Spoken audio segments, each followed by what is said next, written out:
आपकी रुचि कैसे पैदा करनी है, कहां तक होकर के पहुंचता है।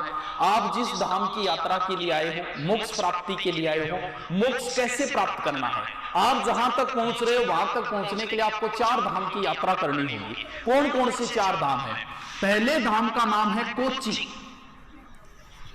दूसरे धाम का नाम है नोट्स भी बोले कई शाना, इंग्लिश इतनी मेरी है। इसके बाद में तीसरे धाम का नाम है गाइड और चौथे धाम का नाम है टेक्स्ट बुक्स। और इन धाम से होते हुए आदमी लास्ट धाम की ओर पहुंचता है जिसका नाम है नौकरी। यहां पर मनुष्य को मोक्ष की प्राप्ति होगी। बातें तो इधर उधर करके बता रहा हूं, लेकिन समझ जाना कि क्या कहना चाह रहा हूं। गूढ़ बातें हैं। अब समझो, जाकी रही भावना जैसी हरी मूर्त देखी तीन तैसी।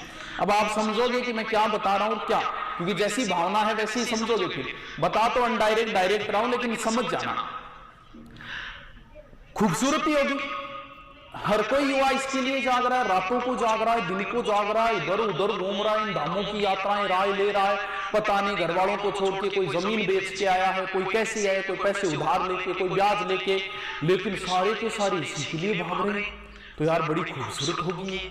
खूबसूरत तो है ना, तो लड़का खूबसूरत होता है और ना ही लड़की खूबसूरत होती। कहते हैं कि ये लड़की खूबसूरत है, ये लड़का खूबसूरत है। नहीं, तुम नौकरी लगो, तुम खुद ही खूबसूरत हो जाओगे। कलाम साहब कितने खूबसूरत थे।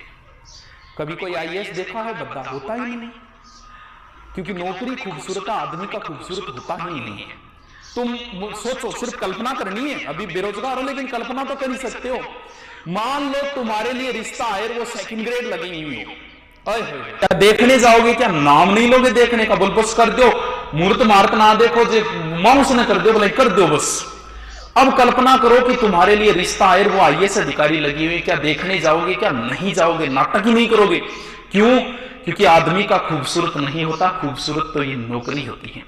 और इसके लिए जो अंतिम धाम है बुक्स, किताबों से मोहब्बत करनी पड़ेगी खूबसूरत बनने के लिए। ये खूबसूरती तो 25-30 साल तक होगी, उसके बाद नहीं है ये खूबसूरती। खूबसूरती तो ये रहेगी, कुछ भी नहीं मेरी जिंदगी में सिवाय किताबों के। जब तुम आओगे मुझे बदला हुआ ही पाओगे, कुछ भी नहीं मेरी जिंदगी में सिवाय किताबों के। तुम्हारी ख्वाहिश थी मेरा कमरा सजाने की, पर मेरे कमरे में सिवाय किताबों के कुछ भी नहीं। अब तो बस चारों ओर किताबें हों और किताबें ही किताबें हों, लेकिन किताबों तक पहुंचने का ये रास्ता बताता हूं, कैसे रुचि पैदा करनी है, कैसे पहुंचना इस धाम तक। जीके में कैसी रुचि पैदा होगी आपकी।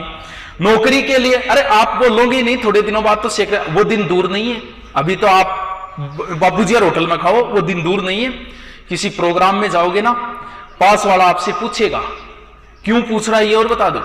वो आपसे पूछेगा भाई साहब करते क्या हो, नाम तो बाद में पूछेगा, करते क्या हो, क्यों।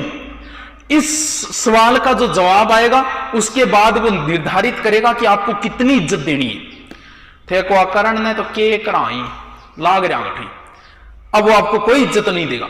अब आप बोलो पुलिस में हूं, अच्छा पुलिस में हो गए गड़ा ड्यूटी बीकानेर, और बीकानेर तो हमारा है, तुम पहुंचिए थर नंबर दो। आपको किस लिए पूछ रहा है, आपको कितनी इज्जत देनी है। तो ये तो बड़ी खूबसूरत है। आप तो बोलोगे नहीं, थोड़े दिनों बाद आपकी सेक्रेटरी बोलेगी और उस सेक्रेटरी का नाम होगा नौकरी। लेकिन इस धाम तक पहुंचने के लिए इतनी यात्राएं करनी